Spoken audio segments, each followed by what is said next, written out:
કેમ તમને ઘરમાં તડકો લાગવા માંડ્યો? આ પ્રી ઉનાળો આવ્યો છે. પ્રી ઉનાળો એટલે પ્રી ઉનાળો એટલે શું? પ્રી વેડિંગ એટલે શું? પ્રી વેડિંગ એટલે લગ્ન તે અગાઉ તમારા ફોટા તમે જાહેર કરો એટલે પ્રી વેડિંગ.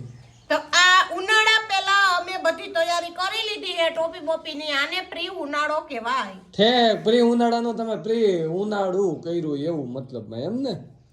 હા. પણ મને આમાં તો મગજમાં બેઠું નહીં તમે શું કહેવા માંગો છો એ. એ હવે ઉનાળો આવી ગયો હે એટલે તો હોકરા બોકરાને તડકે કાઢવા નહીં.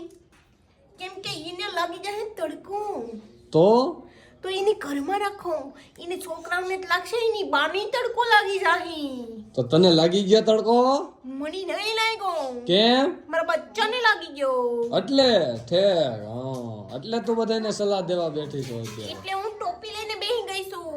કે તને તડકો ન લાગે એમ? એટલે મને ન લાગે, મારા બાળકને તો લાગ્યો છે એટલે હું મારી કેર કરું ભેગી મારા બાળકની કરું. ઠેક બાળકની કર ભેગી તારી કર ને તારી કર ભેગી બાળકની કર. વાહ ભાઈ વાહ. હા ગામે દીકરી. મેં તને કેટલી વાર કીધું છે? હા ભીંડાનું શાક ગોળ સુધારવાનું. હું દીકો તારી ટોપી જો આમ પડી પાછળ, જો પાછળ પડી લઈ લે તાર ટોપી લઈ લે મત દીકરો. આ સીધું સુધાર્યું ને આ નો ભાવે, મોઢામાં નો ભાવે. હવે જો એને એ આખો ભીંડો હોય ને તોય ભાવે. ભીંડાનો સ્વાદ ભીંડામાં હોય. કઈ ગોળ સુધારવા કે લાંબા કટકા કરવાથી કાઈ ફેર પડે નહીં. એ સુધાર જો મારો દીકરો દે એ સુધાર ને એમ વાત નથી. એમને મારો દીકરો એટલે હું કઈ પેલાનો હે હું ભીંડો મને નો ભાવે એવો સુધારે. એમને મારો દીકરો એમ વાપરવાનું. તો? આપણો દીકરો આપણો દીકરો બસ. ઓલો ભીંડો નીચે પડી ગયો લાઈ દીકા.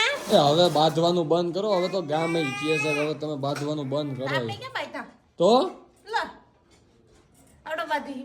તો કોણ બાંધે? સાચી આપણે તો બાંધતા જ નહીં. નથી એટલે શીખ આવી ગઈ. હો આ ઘે ઈ સુધાર ને ઓલો ભીંડો લાઈ નીચે જ ભીંડો લાવ. બિચારાને મજા નથી તોય કામ સીધા સીન થાય, બાળ મજૂરી કરાવે. જો એને ના પાડતી હતી. ખબર છે કે એકવાર કરી દેવું 17 વાર સીધા કરશે. તો આજ વાડીએ જવાનું હોય કે નથી જવાનું? નહીં હો, અમને મારા દીકરાને ડોક્ટર ના પાડી કે તડકો લાગી જાય. જો મને શરદી થઈ ગઈ, શીખવો આવે, કોઈ દી દવાખાને લઈ ગયા તો છોકરા ભેગી મને બતાવવા લઈ ગયા. એટલે માર્મિક ને ના પાડી કે એને કે બહાર ન કાઢતા. તને કઈ નથી કીધું? તો એને ભેગી ઘેરે કોણ રહે? હું જ રહું ને, બીજું જ કોણ રહે? ના હું રહીને તમતા તાર જવું તમતા છૂટ છે વાડીએ. હા ખેતી કામ મારે કરવાનું. ના તને શોખ હોય વાડીએ જવાનો તો હું તમતા ઘરે રહું. નાની ને હબડા